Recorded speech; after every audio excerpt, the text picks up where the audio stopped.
கிறிஸ்துவில் பிரியமானவர்களே, இந்த நாளுக்கான மாலை நேரம் அண்ணா அப்போஸ்தலனாகிய பவுல் ரோமருக்கு எழுதின நிருபம் 16வது அதிகாரம் 8வது வசனம். ரோமர் 16:8. ரோமன் 16:8. கர்த்தருக்குள் எனக்கு பிரியமான அம்பிலியாவை வாழ்த்துங்கள். யாருங்க இந்த அம்பிலியா? யோசிச்சு பாருங்க. அதாவது அந்த காலகட்டங்கள்ல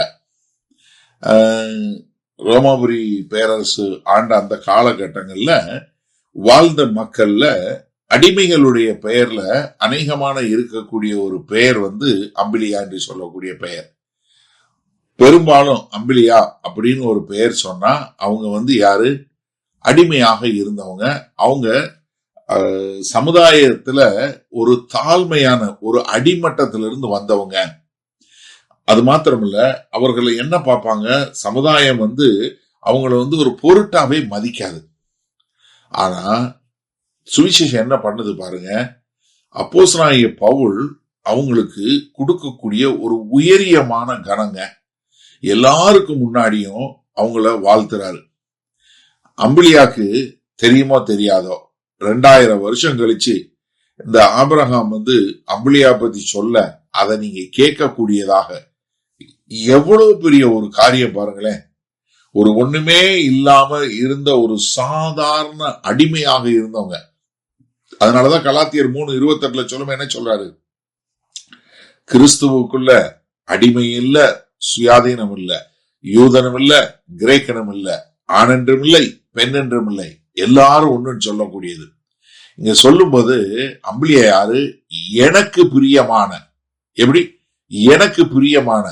இது ஏதோ சாதாரண சொல்லக்கூடிய இல்ல, ஒரு உள்ளுக்குள்ள இருந்து வரக்கூடிய ஒரு பயங்கரமான ஒரு வாழ்த்துதல். அப்படின்னா என்ன அர்த்தம்னா, அவர் வச்சிருக்கிற விசுவாசமும் அவர் படுற பாடும் அவருடைய கருத்தும் எங்க ரெண்டு ஒண்ணு அப்படின்னு சொல்லக்கூடிய அர்த்தம். ஏன்னா 1 தெசலோனிக்கர் 2:8 சொல்லும் என்ன சொல்றாரு? நாங்க எவ்வளவு பாடுபட்டாலும் உங்களுக்கு என்ன சுவிசேஷத்தை சொல்லுவதற்கு ரொம்ப பிரயாசப்பட்டோம், எங்க வாழ்க்கையை உங்களுக்கு கொடுக்க பிரயாசப்பட்டோம் அப்படின்னு சொல்றாரு இல்லையா? அப்ப எனக்கு பிரியமான அம்பிலியாவை, இதுல என்ன? கர்த்தருக்குள்ள எனக்கு பிரியமான அம்பிலியாவை. பவுலோட ஒரு அன்பு எதனால இல்ல? அவன் யூதன்கிறனால இல்ல, அவன் நல்ல ஒரு எங்களை மாதிரி கூடார தொழில உள்ளவன் அதனால இல்ல, இல்ல அவன் குடும்பம் ரொம்ப நல்ல குடும்பம் அதனால இல்ல, இல்ல அவன் சமுதாயத்துல ஒரு நல்ல அந்தஸ்து உள்ளவன் அப்படிங்கிறதுனால இல்ல. இது எதனால? கர்த்தருக்குள்.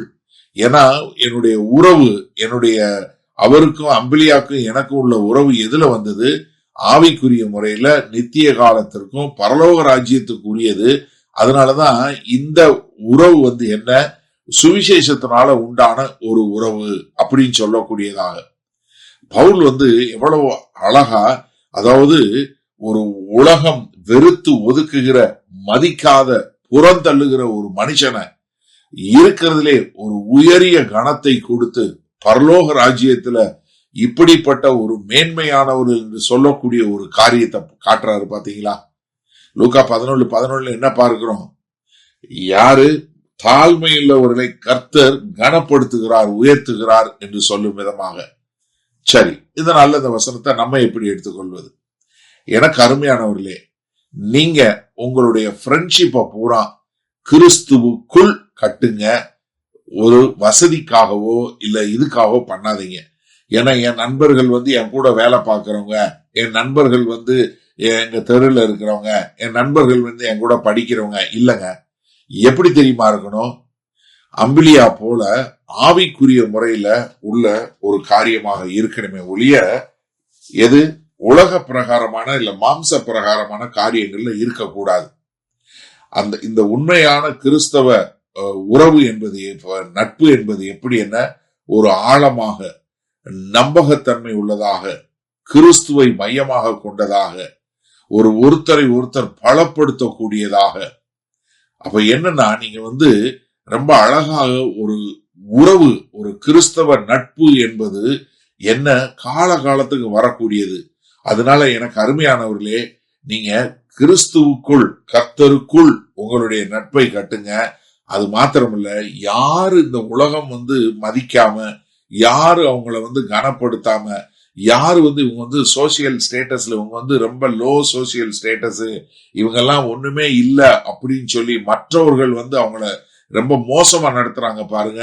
அந்த மக்களுக்கு மத்தியில அதை நீங்க ரொம்ப தெளிவா தெரிஞ்சுக்கணும். அதனாலதான் நான் எப்பயும் சொல்லுவேன் இல்லையா, தண்ணீர் ரத்த உறவுன்னு சொல்லுவோம் இல்லையா, கிறிஸ்தவம் ரத்த உறவுங்க.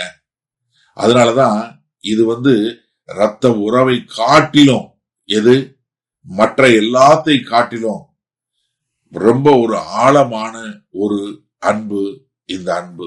நம்ம செய்வோமா?